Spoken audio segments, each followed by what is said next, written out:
Hello everyone, my name is Mr. Decker, and today we're going to be going over this war of mine based on enduring issues in human conflict that I think will be beneficial towards educators.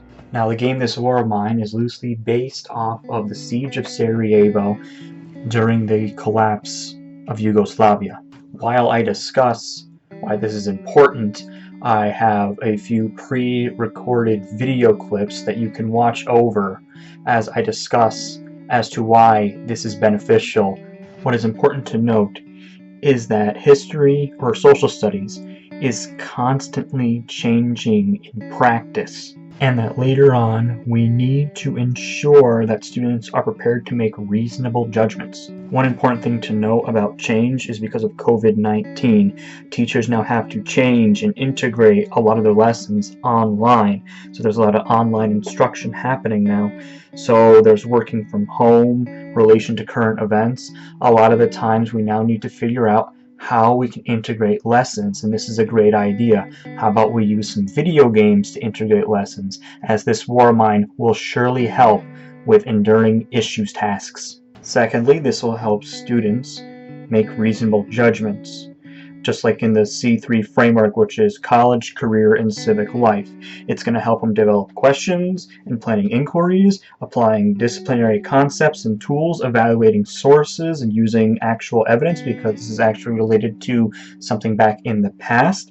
And lastly, communicating conclusions and taking informed actions. This game has a lot of informed actions that will greatly benefit when doing the enduring issues. So educators, keep in mind that. Now, what you may have noticed from the recording of the video game is that it's back at the intro, and that's why I'm here to demonstrate is that every single time this game changes, nothing is the same, which means students will have different outcomes in every single one of their playthroughs. Nothing is the same. I just want to point that out, which is actually pretty vital if you think about it. As to why it is vital is because it's going to be student controlled. It's their own learning because of their own playthroughs. They're all going to have a different experience, and by having these different experiences, they're going to gain different skills, such as flexibility, motivation, empathy for the characters, abilities, and working independently. There's a lot of things that go in that are probably forgotten about this game, but there's a lot that goes in to video games that are crucial in student development. As to why it is crucial, you can look right back at the recording. As you can see right now, the biographies of every character has something different, and as the game progresses, you're going to notice that different things are written down. It's like in a story form of what they have experienced day in, day out, of what is happening around them, what they are experiencing, what they're feeling. Each character in the game is unique, and that'll be perfect for students because that means everything will be different for each and every student on what choices they make on survival in this war-torn landscape. What you may have also noticed on the bottom right are the characters' personal cares and thoughts, such as hunger, very tired, and it comes down to the player or the students to decide, who do I feed, because there's not enough food to go around and not enough water for people to drink, so it's very difficult. Who gets to sleep, who gets to eat, who gets to drink. This makes students critically think on how they want to deal with the situation as to what are they going to do. Are they going to feed one character over the other? Are they going to take more care of the other character over the other? Or are they going to try and balance it out in the best that they can do? Then there's also the bartering system as to what they're going to barter. What are they going to trade with? You know, what items do they need? What items do they not need in order to keep on the survival? Because each and every day, it'll get harder and harder and harder to survive. And that is not all. As this game will continue to progress, events will occur. And these events can either be good or bad. You have no idea what's going to happen. And it is up to the player to decide if they want to participate in this event or to not participate in this event, but everything has a cause and effect.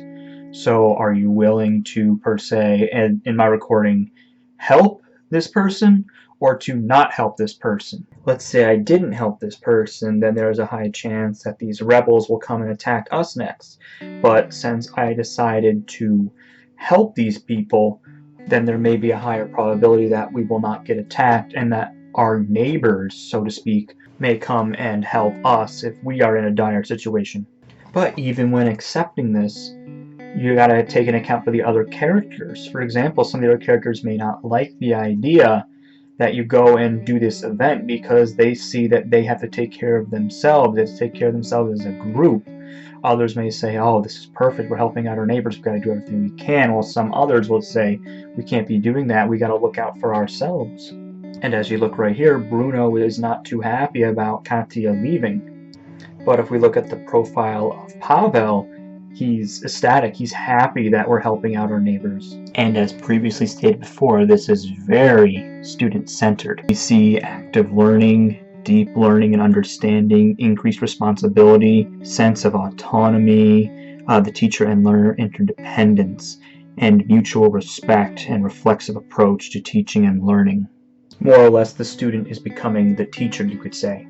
If we look back at the recording, you can see messing with a radio is another thing, and this radio is keeping up with current events, which is another thing that students need to learn, is how to keep up with current events in order to learn more. So by playing the game, they're doing current events within the game as to what is happening around them, and it could be the weather, it could be the news, it could be just regular classical musical playing.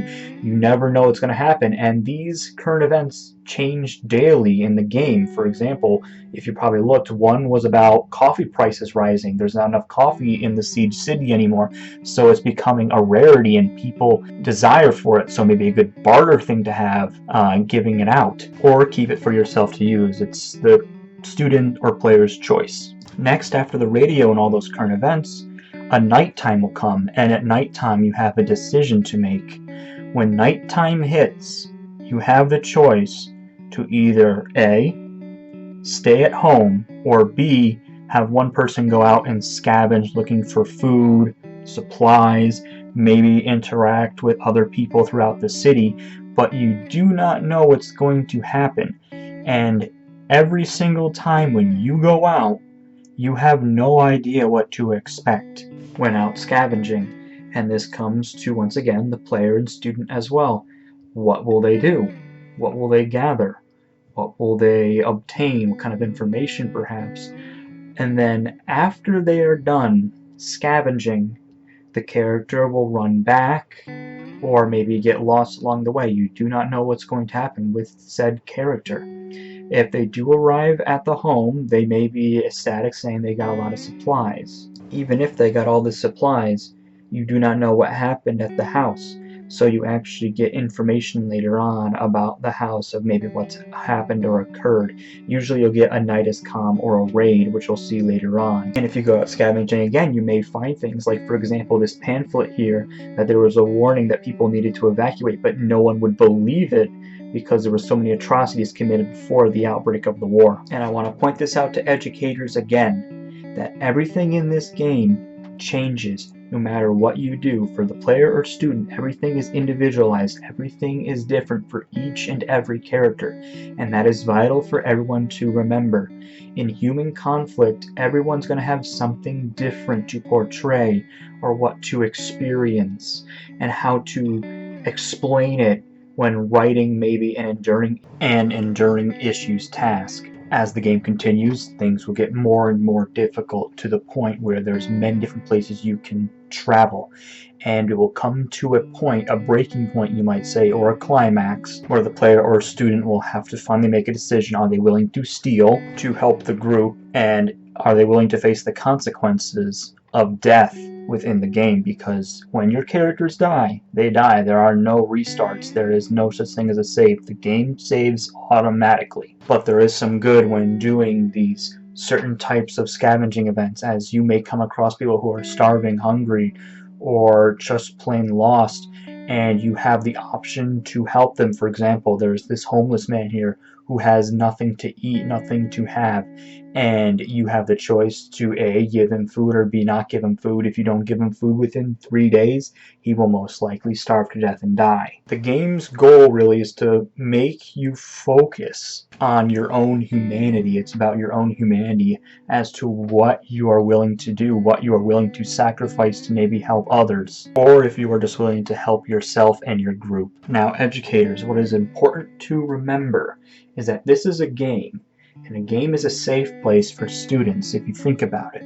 Why, you might ask? Because the student is in their own world, you could say. They're not being judged of who they are. They're not asking questions that may make them feel uncomfortable. They're playing a game where they get to make the choices and nobody else around them gets to decide. They are the decision makers there. They get to make the choice. And it's a virtual environment. With this virtual environment, they don't feel pressured to give a direct answer. Lastly, before wrapping up, I want educators to remember that I know that video games may be controversial for parents and even for students. But the thing is, though, is that with everything that's changing around us, it may be important to include such games as this because it actually gives students a chance to experience human conflict, and then by experiencing that, they'll have resources that they can use. I would highly recommend this to students, players, and even to you educators to give this game a try, because everything that you do has a cause and effect, and by having this game, maybe it'll give you an eye-opener to try it out, to experience it, because I guarantee this will be helpful for you educators and students out there who are looking for ways to become creative. And with this game, creativity will come. And by playing the game, you are bound to judge your humanity and re-look at history in a different way. Thank you to everyone who felt enlightened when watching this video. A special thanks to Dr. Lewis, who gave me permission to make such an incredible video. All sources used will be at the link in the description below. And if you have any comments, questions, or concerns, please be sure to leave them down in the comments section below. Thank you very much.